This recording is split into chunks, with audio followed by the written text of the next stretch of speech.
Tiempo, por tanto, de tomar el pulso del mercado y a esta hora lo hacemos con Diego Puertas de Serenity Markets. Diego, muy buenos días.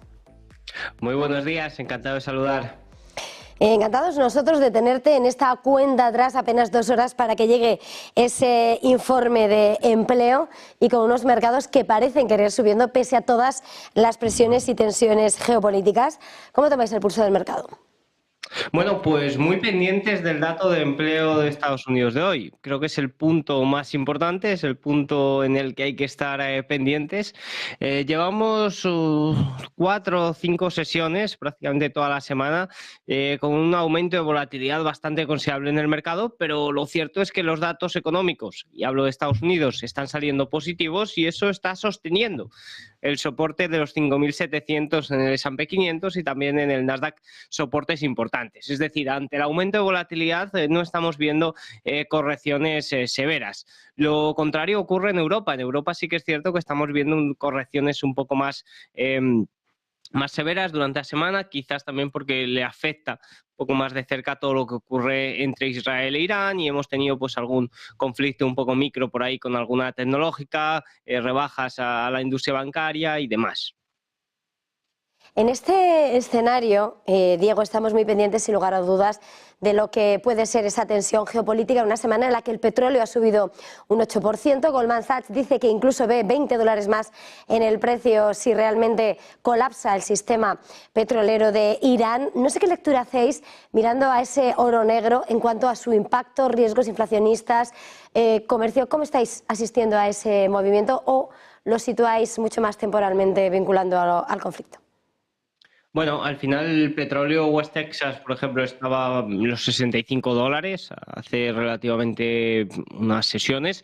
Evidentemente eso era ya un nivel muy bajo y cualquier problema que pudiera salir o algún dato económico sólido iba a provocar el alza del precio del petróleo. Evidentemente que vaya ligado a un conflicto como el que está o como el que se está produciendo y sobre todo a los comentarios que hizo Joe Biden el día de ayer, que creo que nos han parecido a todos sorprendentes y no sé cuál es la necesidad de llevar a cabo esos comentarios de que se está discutiendo atacar a las petroleras cuando, no sé, estamos a un mes de elecciones. Si quiere llegar con un precio del petróleo bajo para que no haya o para que la aceptación de su partido sea mejor, pues no lo entiendo muy bien. Creo que han sido unas palabras desafortunadas y creo que ha provocado el movimiento que vimos el día de ayer, una subida de más del 4%, que veremos, porque si se produce realmente ese ataque, pues evidentemente el precio del petróleo puede subir aún más. Lo cierto es que el precio del barril de petróleo,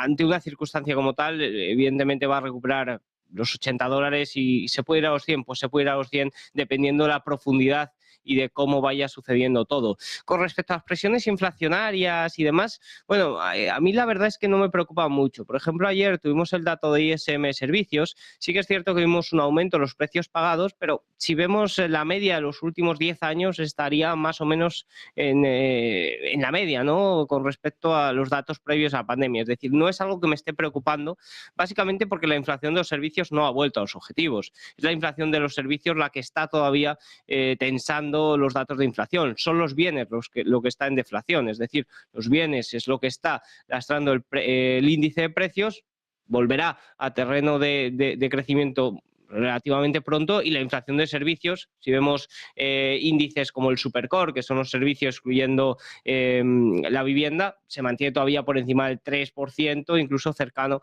al 4% algunos datos, ¿no? Por tanto, la inflación de los servicios sigue ahí, no es que haya riesgo de reaceleración, sino que la tendencia para devolverla al objetivo es lenta y de ahí que Jerome Powell y la Reserva Federal hable de tasas neutrales del 3%. Si ya estuviéramos en el objetivo, se hablaría de tasas neutrales mucho más bajas.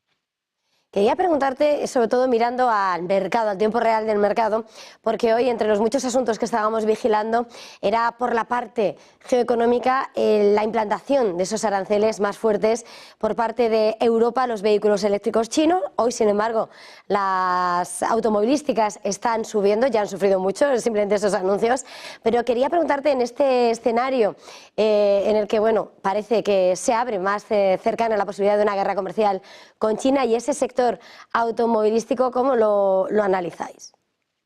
Sí, antes cuando he dicho la debilidad de Europa de esta semana, también tenía que haber mencionado la industria automovilística, porque la verdad es que estaba teniendo unas últimas sesiones bastante feas. A la hora de analizar todo lo que ocurre en el contexto macroeconómico, hay que tener en cuenta que Europa no va a innovar. Europa lo único que va a hacer es regular, ¿no? Y con todo eso es algo que hay que tener en cuenta, y más sabiendo que los mercados europeos van muy ligados a los mercados asiáticos. Podríamos decir que un 20-25% de los ingresos del Eurostock 600 provienen de China, ¿no? O de la región asiática en conjunto, si sumamos un 25%. Por tanto, la verdad es que la situación europea no sabes muy bien por dónde te puede salir.